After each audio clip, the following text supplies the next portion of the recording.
And now, the time fight fans all across the globe it's the MTNV main card with your man, the voice, as always, in the house. My mano, my verbal sparring partner, none other than Iron Wildress Brother. What's going on, bro? I'm here. Philly Sports is out here thriving like never before. You see it. Except when they play St. Louis University don't count. Nobody know who they are. It's smoke o'clock, boys. It's smoke o'clock. That it is. I got my red Phillies hat on. I got my prime time jersey on. I'm ready. So let me give you an introduction because I already feel like you're going to be on one tonight. Ladies and gentlemen, it's the man, the myth, the legend. The man with his own t-shirt. If you ain't got the t-shirt yet, please go to mtnvpn.com. Grab that t-shirt. The voice, sir. How you feeling? Oh, man. Feeling fine. You know, like you said, smoke o'clock. When it's smoke o'clock, I'm on cloud. Most definitely. So we got some things to get into. We got a packed show for y'all. We're going to get into some Bellator. We're going to get into some undisputed bout. We got some great things to get into. But boys, let's start with them KOs on low blow. Let's get it. All right. Now, boys, man, we were talking about this last week. And I feel like it's maybe too early to determine this. So Twitter was kind of in a frenzy after the bout. Was Better versus Yard a potential fight of the year candidate? Now, it's only January. But was it great enough to be considered a fight of the year candidate already? Fight of the year candidate? Yes. I saw what you saw online. You made me go back and not only look at that information, but watch the whole fight again. I was like, fight of the year? Ooh, what is going on? I even, and really what spurred all of this on was seeing the judges' score, which I believe all of them had Yard up. And I was like, what? Were you watching the same fight I was watching? Well, obviously they weren't. And I was the one that was ahead. Like I was sharing with you as we started. Your man, the voice, has, you all know that you've been watching the main card. You know, I have two TVs and I try to put something at all times. And when I was watching the Bellator Yard fight, it wasn't live. I don't know what happened. I mean, what time it came on. I thought it was coming on later. Whatever happened, it was not live for me. I was watching it after the fact. I didn't know what the outcome was, but I was watching it after the fact. So I wasn't giving it the same level of attention that I was giving the live fight because it was live. You know, and I saw the fight going on. I saw these things happening. And to me, it seemed like, Serbia was doing this thing. I went back and watched that thing again yesterday. Man, the judges had it right. Yard was winning the fight. I scored it 4 rounds to 3. 4 Yard, leading up to that 8th final round when he got stopped. So, was it a good fight? Yes, because it was back and forth. Couple rounds, Yard. Couple rounds, Turkey. Round Yard, round Turkey. So really a good back and forth fight. One person had the upper hand and the other one back. Like you said, this is January. Or I should say, it took place in January. We got 11 more months of fights. I don't even know if we'll remember this one come into the year when we talk about fights again, I think, because it took place over. I don't know if it's going to carry as much weight. Is this the fight of the year so far? Yeah, January. But we'll see what happens as time goes on. Maybe we'll put together a little list starting now of fights of the year in each month, so we can have something to kind of go back to at the end of the year. Man, we talked about it last week about the potential of Father Time catching up, and everyone was expecting the domination. And based off what you're saying, definitely was a domination. From what I saw, it wasn't. With Twitter felt this was it. Now, moving on from one fight of the year candidate to one that we know is going to set the barn on fire.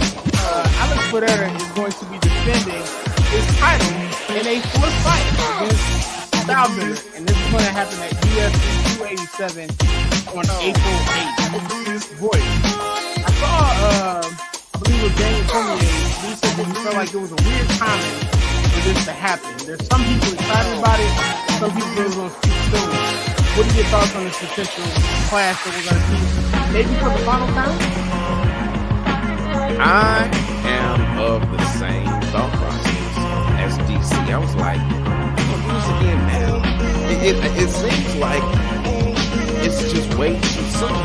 Izzy himself said he wants to take some time off, get healed, get his mind right, and then now all of a sudden y'all are fighting again. That just doesn't make a whole lot of sense to me. Or I should say, at first thought and first mention, it's like, what? That, it doesn't seem logical. What I will say is this, though, Izzy, though not the champion, still holds the cards. He's the one I think that is really pushing to make this fight happen. One thing that stands out to me, something that DC said, and at first I was like, I don't know. But the more I thought about it, I was like, he's got to play.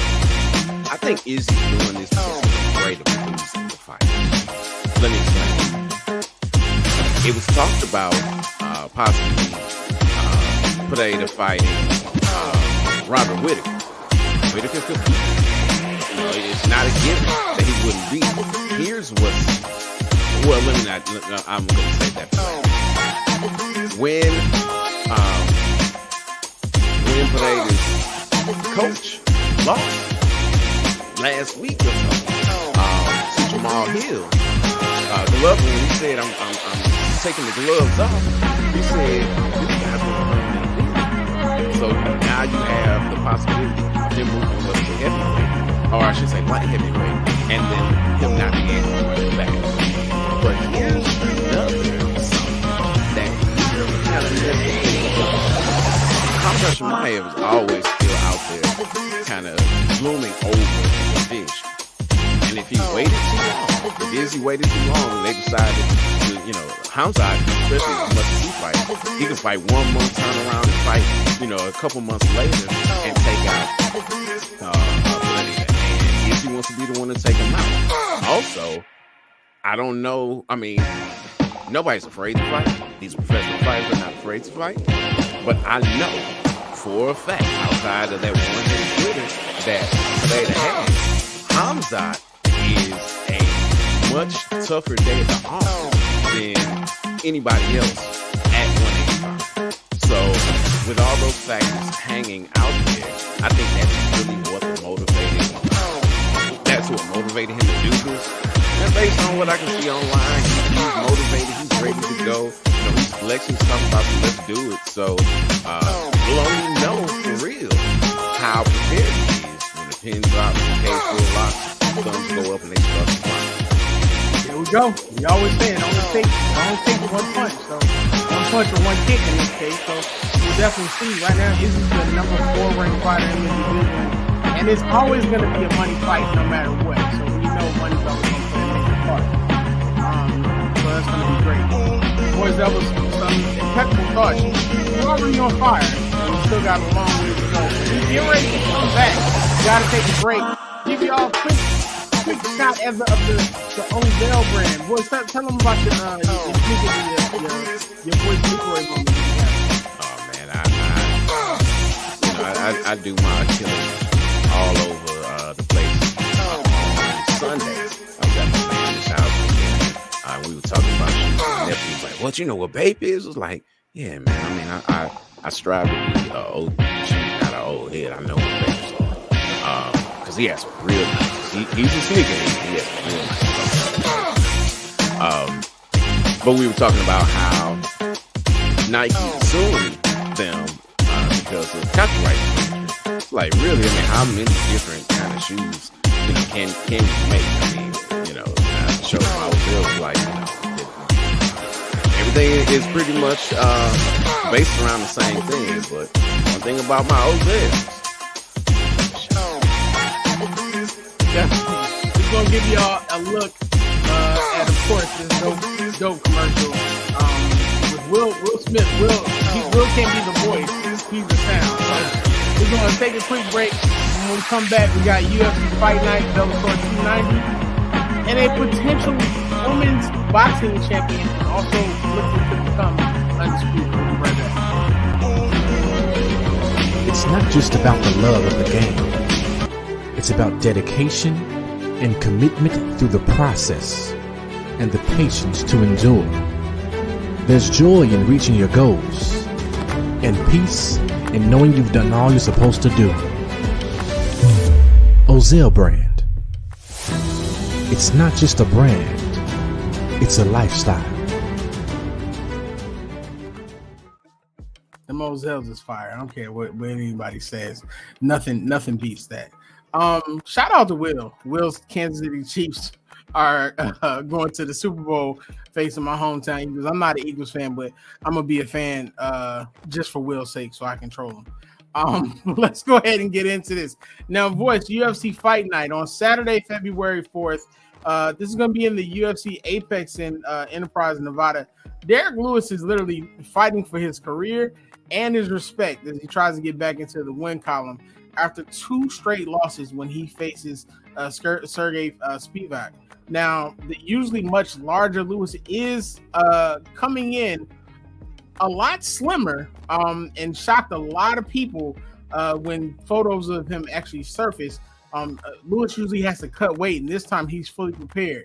Now, people tend to look at what's currently happening with the 2 losses, but people forget Lewis holds the UFC record for knockouts and has had career wins over people such as Francis Ngannou, Curtis Blades, and Alexander Volkov. Now, Lewis feels like he isn't being as respected anymore because of his 2 losses, and he's coming in with a point to prove. He recently stated, I know everybody is looking at me with one eye right now, like, I don't know. So I'm going to go out there and show them that I'm still the guy. It's crazy to me because now I feel like while I've been taking my training camp serious, people aren't taking me serious. Voice, what are your thoughts on this? And where do you see this bout going for Lewis? And what happens if he does take this loss? Just as when the bout was made before, I don't know that a loss really does much to Lewis and his standings. He has cemented himself as a bankable name, someone who can headline a fight night for you like this one.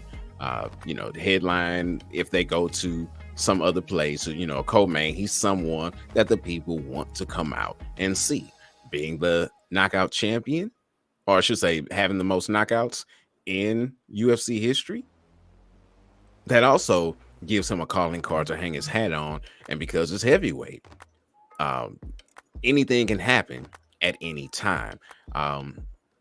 He said that, people are kind of looking at him like, yeah, whatever. Well, they have a reason to. He hasn't looked that good in his last couple of fights. I mean, he's gotten in there, and then it seems as if he's gassed fairly early, and it looks like his chin is not holding up the way that it did before, which is understandable. You fight for a while, you become more chinny, especially, it's heavyweight, and you are landing and receiving these massive blows. The one thing that does change everything, which I think really has him motivated and has brought about the change that we see him actually taking training camp seriously, which looks like we have some technical difficulties here.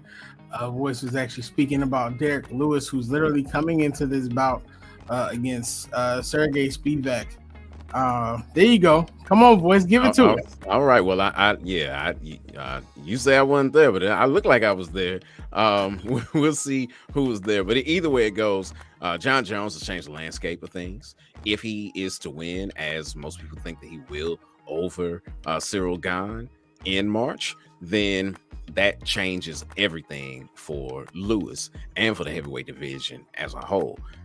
Lewis, with a couple wins, could be right back in there for a title fight. For Spivac, win or loss, it's really a stay busy, keep my ranking kind of fight. I don't see him moving up much because a number of the people that are above him at heavyweight are people that he lost to. Will he even fight someone who's ranked above him after losing this? I don't think so. I think Gelton Almeida is probably who they're going to put him against next. So again, it keeps him busy, keeps him paid, keeps him out there, possibly keeps his ranking. But I don't think it does much for him. A win for Lewis, though, it means a whole lot, especially if John Jones wins. So does that set up a potential bout between them? Maybe a championship opportunity for Lewis down the line? Because we know what John Jones is going to do. Yeah, I mean, it's all predicated on Jones being able to beat Gane, which is not a given. We don't know what heavyweight John Jones can do. We don't know what his cardio is like. We don't know anything. And he's in a whole new camp. So there are a lot of question marks over John. If John is victorious, though, with another win, Lewis could be right in there with him. Okay, that's definitely going to be a great fight. Looking forward to that. That's going to be February 4th on Saturday, so make sure that you tune in. Now, moving on just a quick point about that card. They are headlining, and they need a headliner because that card is primarily for the Asian market. The UFC is doing a road to the UFC, and they're putting all their final fighters in this card. So it's a whole lot of people that you don't know their names, and unless you are familiar with Korean or Chinese or Japanese, you may not be able to pronounce them either. Okay. Yeah, well, I already know that would be difficult for us to put on the show, so I'm not even gonna try to attempt it. Now, moving on, there's a great opportunity here on February 4th also for Alicia Baumgartner. Now, she's looking to make history and become a title collector when she attempts to add the final piece to her super featherweight strap collection when she faces Elam Mekhaled, who's actually 15-1. This is going to be taking place on February 4th at the Hulu Theater in Madison Square Garden. Now, while she was originally scheduled to face WBA champion Hyun Choi, the WBA champ was actually forced to file a medical exemption declaring that she was unavailable to face Baumgartner by that deadline by the sanctioning body. Now, this has literally caused a lot of issues because even the WBO was actually pushing back, stating this will not be undisputed since Choi is actually not going to be fighting in the bout. So it depends on who you ask what's going to happen.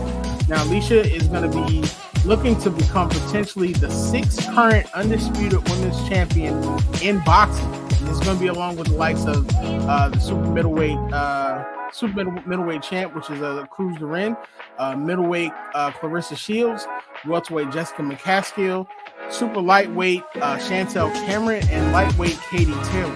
Now, while this is all going on, Michaela Mayer, whom she defeated last October by split decision, is actually pushing for a rematch that Baumgartner stated is on the back burner while she attempts to make history. Baumgartner said, "I dominated that girl from round 1 to round 10. The judges had it right, and that's what we got off. We grabbed the win and we keep it pushing. You're always going to remember my name. No matter how our careers go, there's always going to be that bitterness within her. And I'm sure people would love to see a rematch. In boxing, anything can happen, but right now, at this moment, I'm shooting for undisputed." Now, when Baumgartner was pushed, he stated, if Michaela was a little bit more humble, she may have been more excited to have that rematch. So, boys, what are your thoughts on this undisputed bout, the WBO sanctioning, and Michaela Mayer's thoughts on getting that rematch that she so wanted? Okay, so starting off with the whole undisputed piece of things. To me, it's hypocritical. Now, you're saying the WBO is the one who is saying that this won't be undisputed, correct? Correct. How can you say something's undisputed or disputed when it's not your belt that is a question here? You are sanctioning the bout. You have no input over undisputed, disputed. Undisputed comes from the fact that you hold all the belts, regardless of how the belts are given. You hold all the belts. Now, do they have should say, I can't even say they have a point. I understand where they're coming from because, as you stated, the WBA champ is champ in recess, but this is for the vacant title. This is not for the interim title. This is for the vacant title. And if it's for the vacant title, then that's the champion. It's not, they haven't raised the person to super champion status. They put them in waiting. They're on reserve. When they come back, they get the shot. But who's to say they can even come back? You don't know. So it seems really hypocritical for the WBO to say this. As a matter of fact, it seems to me like they just wanted to say it so they can get their names out there, which we've given much too much fuel to that fire. So we're going to move on and talk about the fight itself. The fact now we do have to mention the WBA champion in this, because her not being able to fight is a reason that we got McCallum fighting. I think it's crazy to me. This fight, how this fight got made, it had to be, like Baumgartner said, she was pushing to become unified champion. So the sanctioned bodies moved heaven and earth to make this happen, including giving her a fighter that, if she doesn't go out here and dominate, it's going to be worse for her than anything. She may have all the titles, but if she doesn't go out and do her thing against McCallum, it is not going to be good for her, especially because of everything with the Mayer fights. Like, I beat her, I this, I that. It was a very close fight. Make no doubt about that. To say I beat her from beginning to end is not true, because again, it was a very close fight. It was a good fight. I think that the victory went the right way, but to say that it was dominant is just not true. It's not fair. So you got all that going on. You have the fact that Mayer's like, well, I should have a rematch. And I get Baumgartner. She's like, well, you should have had a rematch clause. You didn't. So, it is what it is. And she's putting off what many people feel should be the fight, which is the rematch with Mayer. Granted, she is going to try to unify all the titles, which is much larger than, or I should say, it holds more weight in history than rematching Mayer. But still, the hardcores out there, like, that's the fight we want to see. You picking up this belt is not really much, which is why she's got to do something big. The Diamond, McCallum, according to BoxRec, is number 11 in the world. The native of France is 15-1, only one loss, 3 knockouts, so that's not really her thing. She gets in their boxes and wins. That one loss, though, was our last fight against Delphine Persoon, which, if you know anything about women's boxing, Delphine Persoon arguably is the first person and only person to beat Katie Taylor. So now they didn't give it to Persoon. They gave it to Taylor. And when they rematched, Taylor won clearly. But that first fight, I saw her live and I was like, oh, Katie Taylor's O is gone. So why isn't Delphine Persoon fighting here? But she beat McCallum last. That don't make a whole lot of sense to me. Outside of what you said with them trying to make another undisputed champion. It seems like it's set up, which is why, again, Baumgartner has to win. She's got to win decisively. It cannot be fluky. She needs an impressive win to distance herself from all of this drama.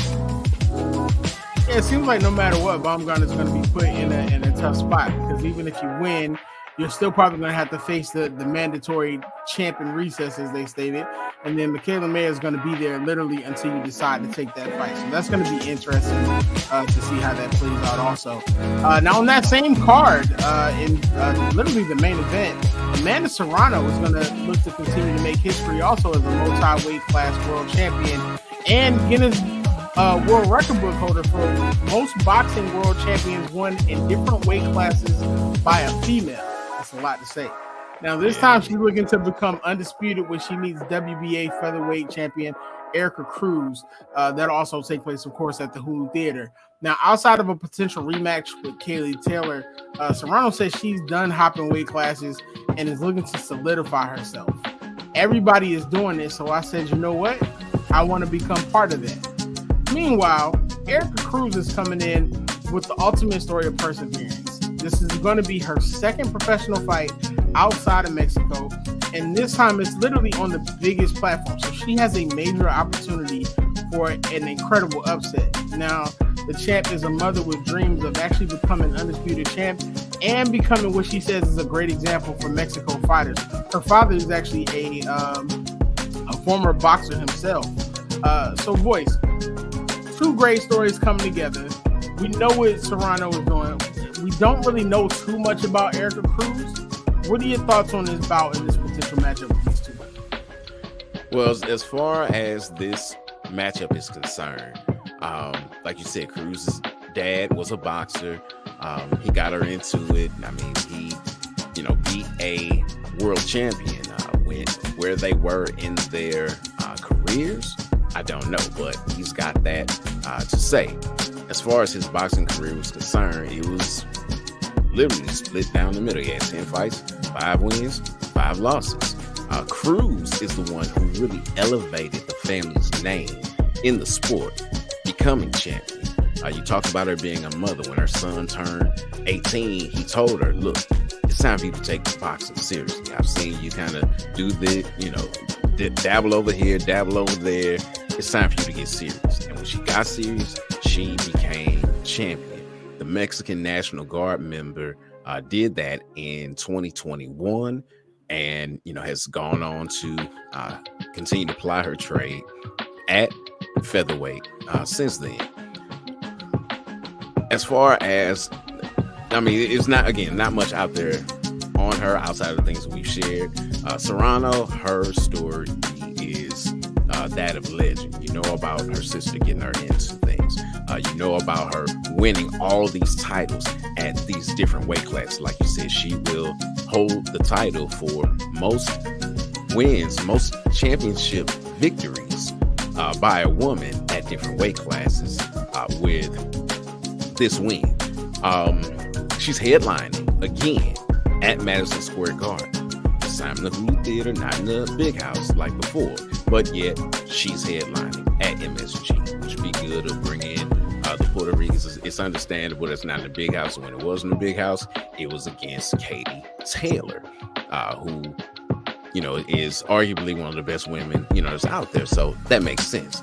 Now, I saw some film, or I should say some pictures of Serrano, and she looks shredded, absolutely shredded right now. So she looks like physically she is ready to go. And then she even mentioned recently that the only way that she would move back up in weight would be to fight Taylor. As shredded as she looks, and really knowing how this is her weight class and these lighter weights are the ones for her, not going up in weight, I could see she really needs to stay here. When she fought Taylor, it was an excellent fight, but she was punching above her weight class. That's the reason why it was a split decision. She wasn't able to win because her power did not carry over to that weight. Speaking of power, though, she hasn't had a knockout in nearly 2 years. And she turns 35 later this year. She's been fighting since 2009. How does all that wear and tear on her body, all that fighting up and down in different weight classes, all that fighting in different disciplines? Don't forget, she's undefeated in MMA as well. So how does that factor into things? Father Time is undefeated. Does it catch up with her in this fight? We don't know. Now, granted, Cruz is less than 2 years younger than Serrano is, but she just started fighting, but she's started fighting in 2016, so she got 11 less years of pro fights under her belt and on her body, that wear and tear. So it's going to be interesting. Cruz has a chance because of the things that I've said. However, the pedigree and the lineage that Serrano brings to the ring should carry her in the fight. Definitely. That's definitely going to be a great bout. Someone actually asked me earlier when I was preparing for the show, and they wanted me to ask you this. With seeing so many of these women's bouts come together, the big fights that people are wanting to see, on top of the fact that so many of them are becoming undisputed, and then you're seeing what's happening on the men's side, what are your thoughts in comparison to how women's boxing right now is being run and compared to the men's division? Women's boxing is being run on a much more meritocratic basis. These women, well, number one, it has been panned for so many years. The women are really driven to fight the best because they want to be known as the best. You know, they're not putting things off. And then we have situations like the Baumgardner fight that we just talked about. She's fighting the number 11th ranked in the world to unify all the titles. It's not that many women out there either. So for the women, in order to get not only the respect, but the money that they need to fight the biggest fights that are out there. They can't pick and choose like the guys can. And Spence is one that comes to my mind, although there's Bud gets blamed in this as well. You know, because he's almost, I don't want the fight. I don't care about the fight. And all this kind of good stuff. And he may be saying all that as public negotiations. He may also be absolutely fed up with the situation, which is why he's saying those things. I don't know. But for Spence, it's like, hey, yeah, get a belt, and then we'll fight. He held WBO belt for 5 years and didn't fight. It's your promoter. Okay, I left my promoter. Still hasn't happened. You know, so a lot of the, and I saw a meme recently where they showed a picture of Wilder, and it was a cartoon of Wilder and who's the guy who just retired and was the one that was talking about Spence and Crawford recently? Porter. Yeah. It was them walking across the street to fight different people. And then it shows Spence come and somebody stand in front of him like, nope, you can't go across the street. So there's some craziness that definitely is going on in that situation. Like I said, there's blame to be given on both sides of it. But again, that's it. Spence, you can keep fighting all these people who you really shouldn't be fighting. He's getting ready to fight Keith Thurman at 154 and then says it's going to cut back down to 147. I mean, you can say that because your people crazy enough to believe anything you say, you know, but, you know, those of us who have some sense, and let me not say that. Those of us with discernment believe that this is it. You're getting older. You're going up to 154 for a fight. After you just got done fighting at 147, it's not like you've been out a long time like you had been in the others with, you know, accidents and all that stuff, and you needed time to get your body right. You just got done fighting at 147. Why are you fighting at 154? And why are you fighting Thurman at 154? It just doesn't make sense at all outside of the trademark term that the king of PBC has coined.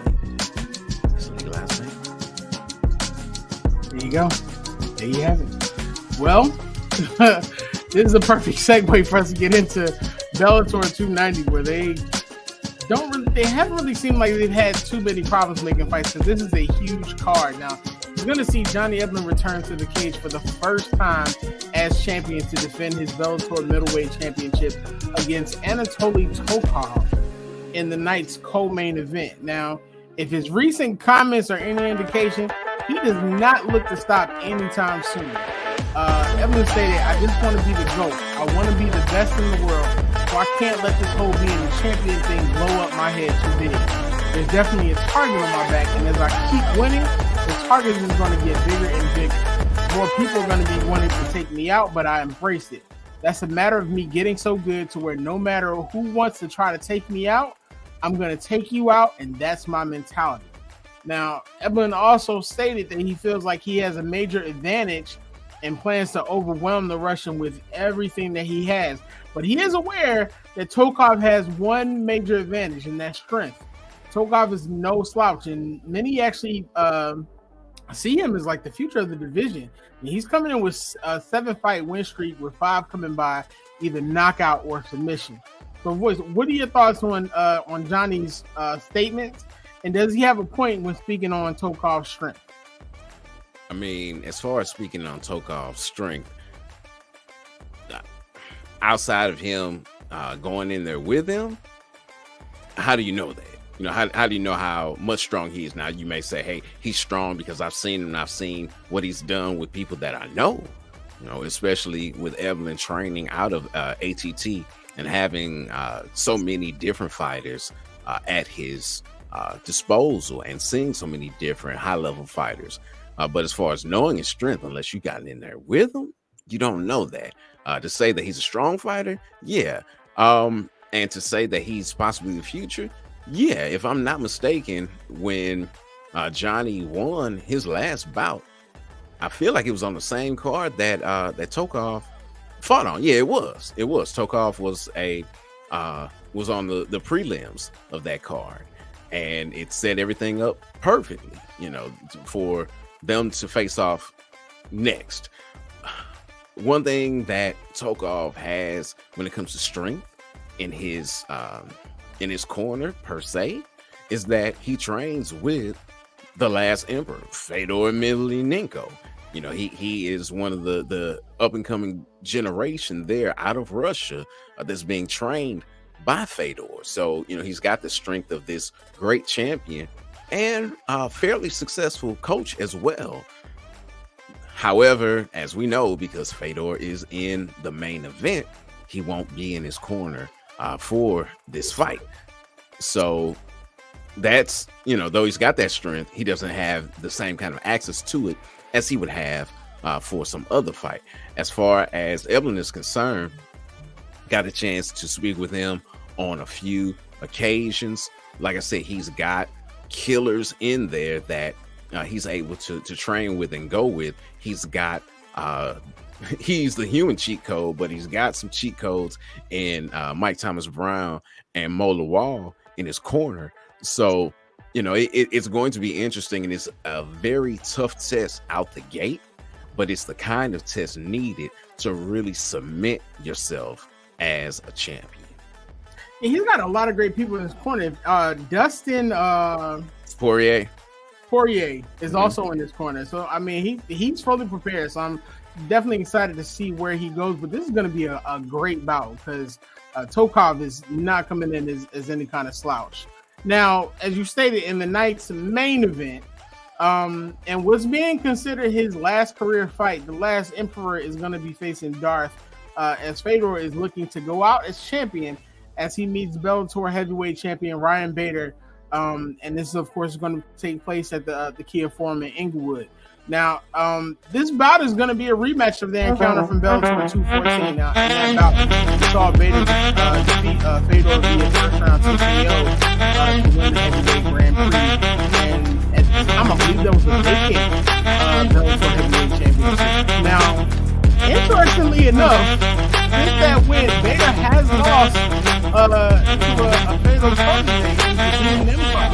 Now, that's one of the few losses he's taken, and many are actually wondering what that could be a sign of to come for Fedor as he's trying to go out on top. But I want to get your thoughts on the legend that is actually leaving the sport, but also what your thoughts on the fact of, I mean, his protege has literally defeated the person that. How does that play in? As far as his protege, the person that was facing, that was some get back. We talked about KOs and low blows, how Beta is trying to do that for Bubba. That was that was Vadim's salvo for his coach, and just destroying that. Granted, it was the first time Beta had fought 205 in like a year because of the heavyweight Grand Prix. But fighting 205 or not, strikes, it was crazy. Now, does Fedor have the ability to do that? No, not anymore. Not anymore. This is 2022. This is 2003. Different story. But it's 2020. Can Fedor still knock people out? Yeah. He showed that in his destruction of 10 pounds in the last fight. And what he used to rampage. He looked like he had been rampaging buffet in the middle of those. Like, hey, y'all can't sell any more food. I'm just gonna sit here and eat it all. So it is what it is. And we have full rampage. So I'll take that for what it is. As far as Fedor's abilities, just like in the first fight, we all waited to see if Fedor and things could be different. Remember the glory days of Pride, and that is still at play. Bader is old, so is he slow? Is he more seven? And Fedor is old. Does he have enough speed? He may have the power. It's like a freight train moving at 10 miles an hour. You can hit with it. You don't get hurt. But moving at 10 miles an hour, you got a greater chance of dodging it than dodging if it was moving at 50. So, it's going to be wonderful. It is spectacle. It is just what Bellator needed to do to have their launch on CBS. It's also going to be on Paramount Plus as well, which I don't know that any of their other fights were streamed there also. But this is what they need. They needed this kind of fight, as well as the Evan Tokar fight. These are the fights that you need to get people's attention and draw them in. Really, especially this week, which is why we're ending with it. The Spivac and Lewis fight is the last fight of the time. This is the fight of the week. This is what everyone is waiting with bated breath to see. Again, we expect Fedor to turn back the hands of time. No, but do we watch it with the hopes of that? So, boys, you the heavyweight champ of combat sports. I feel like I'm like, so it's rare that I admit my messages. So I got one more round for you.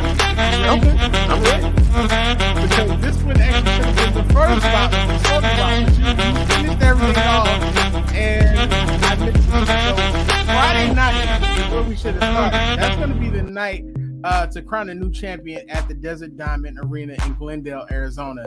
Navarette is actually going to be facing Liam Wilson. And they're going to be determining the new vacant WBO World Super Featherweight title. Now, a lot of fans are actually questioning this bout since Shakur Stevens vacated the title, as many feel Navarette shouldn't even have the resume, and the third-rate Wilson is unknown by so many. So when you add in Andre Cortez, who stated that he feels that Emmanuel's dodging him, Navarette is actually hoping that a win against Wilson is going to set up what he feels to be a career-defining bout against Oscar Valdez. So, boys, in which it had been the first round that we covered, take us home and give us your thoughts on this bout. And are these fighters really the fighters that we should be seeing fight for this vacant WBO World Super Featherweight title? If I'm not mistaken, I believe that Navarette was supposed to face Valdez, and that Valdez could not make the fight, which is the reason why Wilson got in there, because Wilson came in really last minute as far as this fight was concerned. So, I definitely understand, some people's feelings. Like, who is this Liam Wilson kid? Nobody knows. He's from Australia. and he's fought enough for this bout to be sanctioned. As far as Navarrete fighting for the title, if I'm not mistaken, he was and I'm right. He Valdez did pull out of the fight.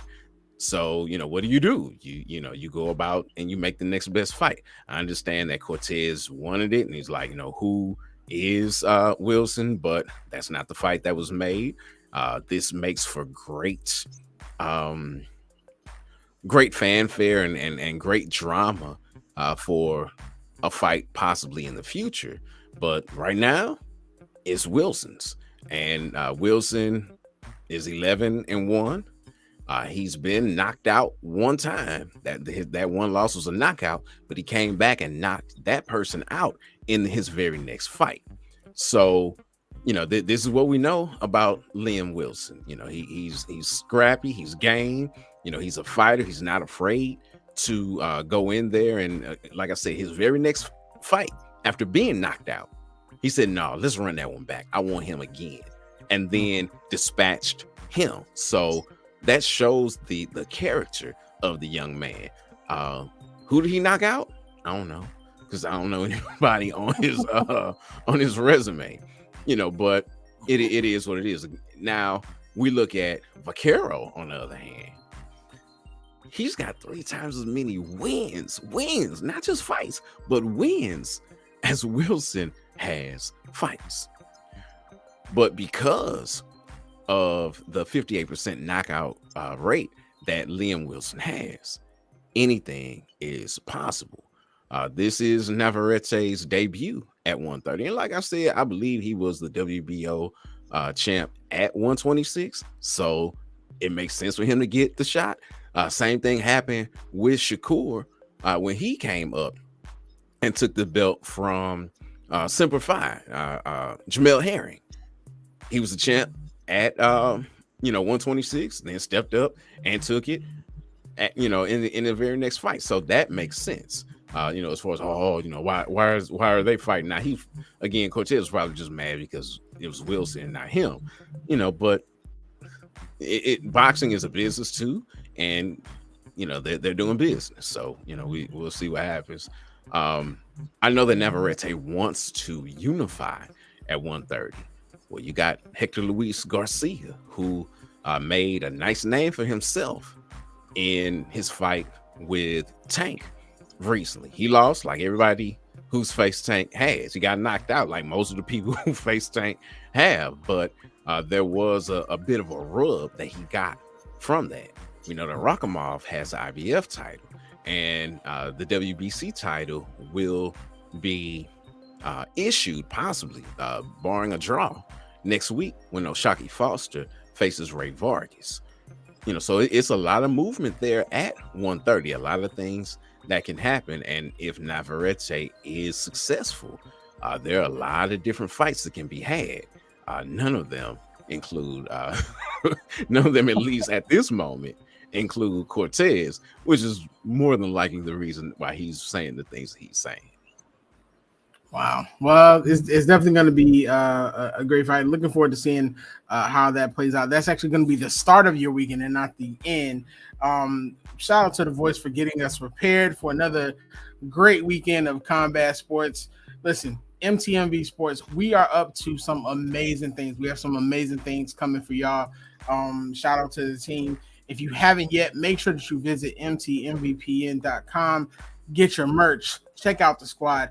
There's some articles on there. Now you can read the articles and hear the trash talk that we do, and you can see it in writing. Another amazing show, Voice. If you would take us out, sir, give us your last word. All right. So my final words for this is that there's some excellent fights this weekend, and we just didn't have time to cover them all. You got Jose Pedraza and Arnold Barboza on the co-main of the Navarrete Wilson fight. You got battle between two undefeateds and Richardson Hitchens and John Bowser on the Serrano Cruz card. So many wonderful fights, so many things going on. And this is really the first week of fights being back, having all these kind of cards, and it's shaping up to be a beautiful, beautiful weekend. Definitely. MCMV Sports. This has been another main card edition. You see me and Voice didn't really go at it like that. I think Voice is just tired, but of course he'll be back next week. Now, if y'all know, he be texting me every time St. Louis does something. I don't know what that's about. Anyway, yeah, when you lose, you have selective memory. I don't have enough teams, Voice. Y'all don't have enough teams. It's all right. The teams we have beating y'all teams, that's all that matters. What about the St. Louis Cardinals? The Houston, or I should say the St. Louis Astros. No, I ain't no saying. Yeah. No, St. Louis Astros. No, hey, look, the same school that Carl Reed, who, if you haven't seen it, it's an excellent interview that Rick Sincere does with him on YouTube, and they'll be dropping through our podcast feed later this week. He went to Lutheran North. You know how I know he went to Lutheran North? Because I went to Lutheran North, and I believe he came a little bit after. I mean, I know he came after me, but I feel like we were there around the same time. And you know who else went to Lutheran High School North? The owner of the St. Louis Astros. So that's all I got to say. Just like some of these things that they talk about in UFC, the Voice makes it up as he goes. So we're not worried about that. Voice, take us out, sir. I don't have anything for you. You now you're making up teams. I know. I know that you're my. That's why I say that you're my verbal sparring partner. I didn't say my verbal opponent. So my verbal sparring partner. Well, I don't have anything to spar with you this week because my teams are all winning. Okay, Joel Embiid out here defeating MVP. My team, the St. Louis Celtics are winning too. I'm done. Boys, give us your last word. Take us out, sir. Until next time, fight the good fight.